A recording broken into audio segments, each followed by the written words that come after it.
Du feuilleton, Madame la ministre de l'Éducation propose l'adoption du projet de loi numéro 94, loi visant notamment à renforcer la laïcité dans le réseau de l'éducation et modifiant diverses dispositions législatives. Y a-t-il des interventions? Madame la ministre, à vous la parole. Madame la ministre de l'Éducation. Merci, Madame la Présidente. Effectivement, nous sommes rendus aujourd'hui, après la prise en considération du rapport de la Commission de l'étude détaillée d'hier. On en est maintenant à la dernière étape du cheminement du projet de loi 94, qui est la loi visant notamment à renforcer la laïcité dans le réseau de l'éducation et modifiant diverses dispositions législatives. Et on est rendu à l'adoption de celui-ci. Donc, je tiens une fois de plus, j'ai eu l'occasion hier de nommer chacun des collègues qui avaient pris part à la commission, que ce soit à la présidence, dans l'opposition ou de ce côté-ci de la banquette gouvernementale. Mais je tiens à remercier à nouveau, Madame la Présidente, toutes ces personnes qui ont quand même travaillé sans relâche là, pour tout rendre possible, que ce soit aussi les équipes du ministère de l'Éducation, les équipes des services juridiques. Il y a eu quand même beaucoup d'amendements qui ont été déposés. Les gens ont fait beaucoup de travail en amont et pendant les consultations, l'étude détaillée. Je pense que c'est important de le souligner. Naturellement, je veux particulièrement souligner, je disais, mes collègues de la banquette gouvernementale, mais aussi mon collègue député de Lévis là, qui m'a précédé dans ce dossier et pour qui j'ai eu le privilège là, de prendre le flambeau là, en pleine étude détaillée d'un projet de loi qui était de toute façon appuyé par l'ensemble du gouvernement et important pour nous. Alors, ça n'a pas été très difficile de prendre la suite dans un projet de loi comme celui-ci. Je veux remercier les équipes du ministère de l'Éducation qui ont travaillé très fort dans ce dossier-là. Le conseiller qui était avec mon collègue et qui est resté, heureusement, parce que ça prenait une certaine mémoire dans ce dossier-là, qui est excellent, Maxime Beaulieu. Ça m'a beaucoup appuyé pendant ce temps-là. Donc, je veux remercier encore une fois, parce que c'est important de le dire, quand on fait un projet de loi, il y a plusieurs étapes. Ces étapes-là, comme celle d'aujourd'hui, où on prend le temps de s'exprimer sur la prise en considération, celle de l'adoption, sont importantes pour être capable de faire ce débat-là. Il y a eu une consultation et des gens ont pris la peine de déposer des mémoires. Des gens ont pris la peine de lire le projet de loi, de nous exposer leurs préoccupations. On peut être en accord ou en désaccord, mais c'est important d'avoir ce contexte-là pour se nourrir de ces informations-là. Donc, maintenant, Madame la Présidente, je crois qu'il est important de rappeler certains faits sur le projet de loi et sur les raisons qui ont mené au dépôt de ce projet de loi-là et à son adoption, je l'espère, dans les prochaines heures. Donc, face aux dérives rapportées dans plusieurs écoles au cours de la dernière année, notre gouvernement a déposé le projet de loi 94 qui visait à s'assurer que les écoles du Québec restent des lieux d'apprentissage sains, sécuritaires et laïques pour les élèves.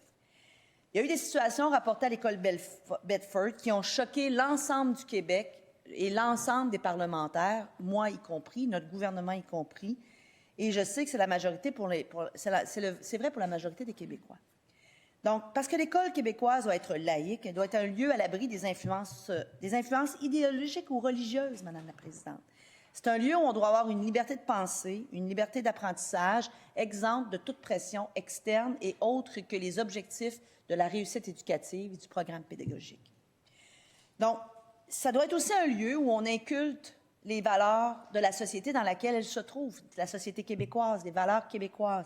Et je parle de la laïcité, je parle de l'égalité entre les femmes et les hommes, et c'est des valeurs qui sont fondamentales pour l'ensemble des Québécois et qui sont non négociables. C'est un lieu aussi où la science et l'éducation sexuelle, entre autres, sont enseignées comme le veut le régime pédagogique québécois. On est une société qui croit en la science et on doit y faire place dans nos écoles. Donc, le projet de loi 94 vise à offrir aux élèves une éducation qui les prépare à devenir des citoyens québécois pleinement engagés dans la société pour laquelle on les prépare à contribuer. Donc, plus concrètement, ce projet de loi est déposé qui prévoit 5 axes d'intervention.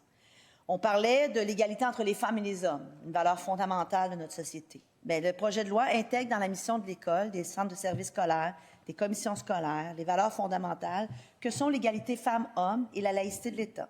Tout le personnel doit s'y conformer, adopter un code de conduite en accord avec ces derniers.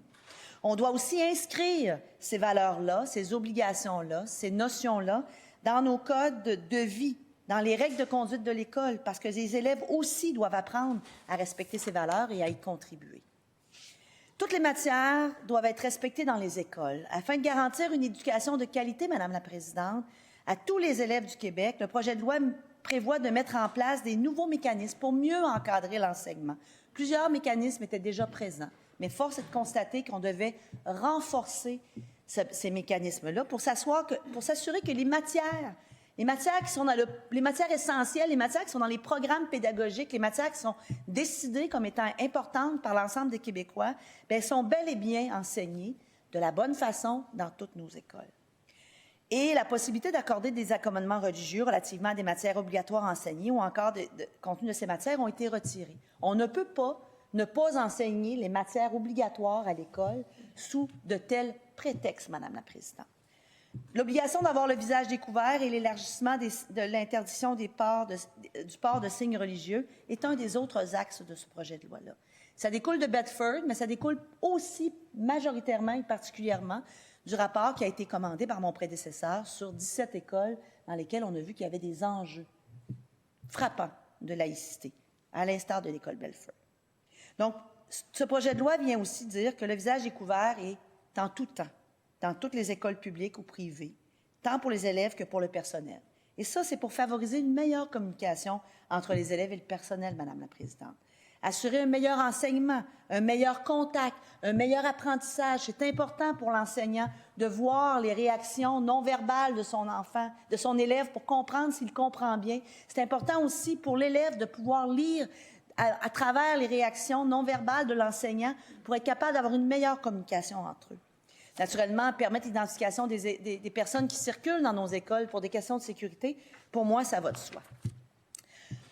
Donc, pour éviter aussi toute incohérence dans nos milieux scolaires, dans l'entourage des élèves, on a décidé d'élargir ce que le projet de loi 21 venait de dire sur le port des signes religieux, c'est-à-dire d'élargir cette interdiction-là à l'ensemble du personnel des écoles publiques, à l'ensemble des gens qui se trouvent, de près ou de loin, dans l'entourage des élèves, dans le milieu éducatif, dans nos écoles. Bravo! Bravo!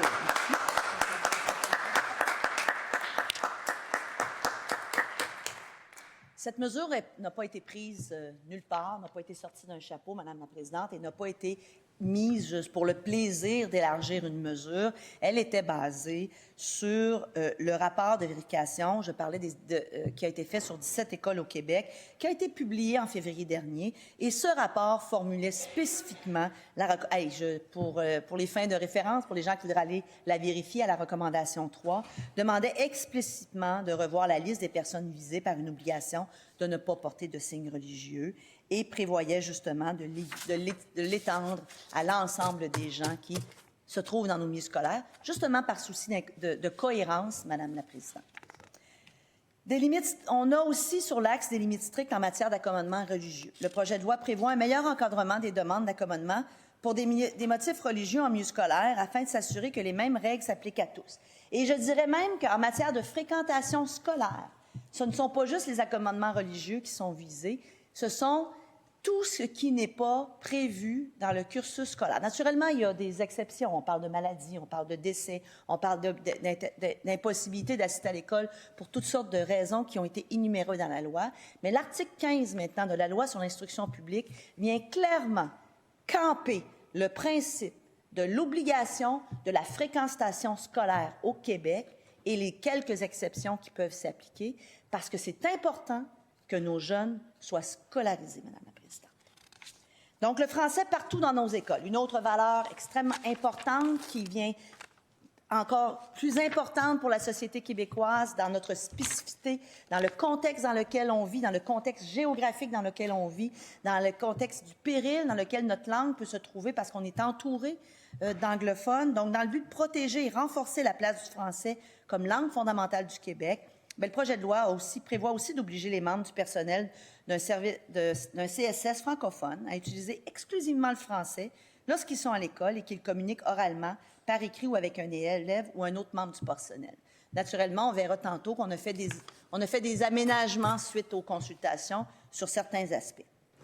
Donc, vous savez, je pense qu'on doit revenir, et j'en profite pour dire qu'on doit revenir sur les principaux changements apportés. Je ne les nommerai pas tous, mais notamment, on a fait, suite à l'étude détaillée, à la consultation particulière, quelques amendements. Plusieurs, mais j'en nomme quelques-uns.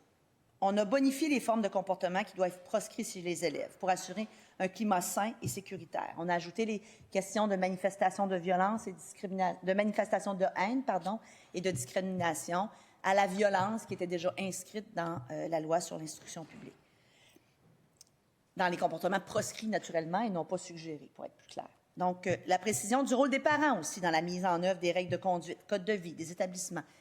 L'école, le civisme à l'école, la conduite à l'école, bien, c'est une affaire de tous. Hein? C'est une affaire de l'école, mais c'est l'affaire de la société, c'est de l'affaire des parents. Donc, on veut s'assurer de la pleine participation des parents au code de vie et à l'acceptation du code de vie pour aider justement nos élèves à s'y conformer et avoir des milieux plus sécuritaires, plus sains, plus sereins, même, je dirais, Madame la Présidente. L'élargissement des protections contre les représailles pour faciliter les signalements. On veut connaître les enjeux dans nos différentes écoles, mais on doit le faire de manière structurée et on a élargi la protection contre les représailles applicables aux membres du personnel scolaire, des conseils d'établissement et même des conseils d'administration. On a assoupli la fréquence d'évaluation des enseignants, mais elle demeure nécessaire, cette évaluation-là.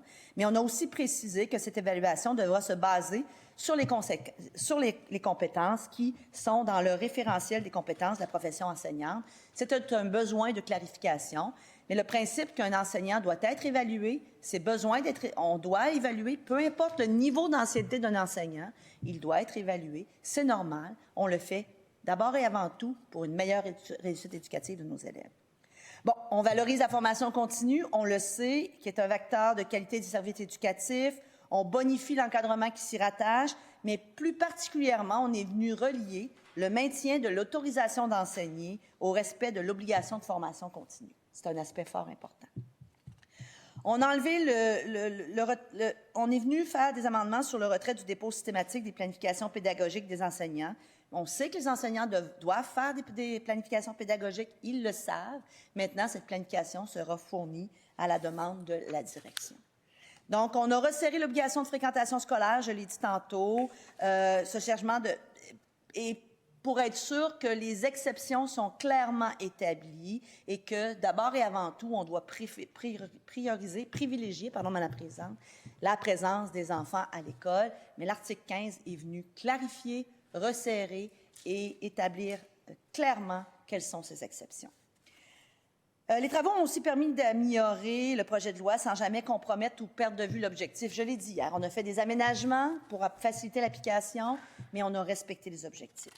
Donc, en conclusion, Madame la Présidente, face aux situations de dérive qu'on a vues malheureusement dans plusieurs de nos écoles qui découlent de plusieurs rapports, on devait agir. C'est important et prioritaire d'agir. Donc, on a tous le devoir, Madame la Présidente, de s'assurer que les écoles du Québec respectent les valeurs du Québec. Et avec ce projet de loi, mais le gouvernement prend ses responsabilités en main pour aller dans cette direction.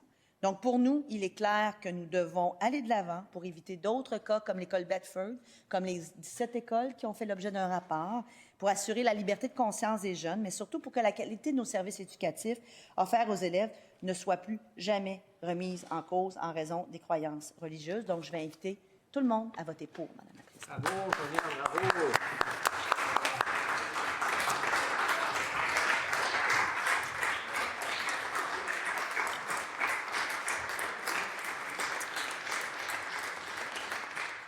Je vous remercie, Madame la ministre.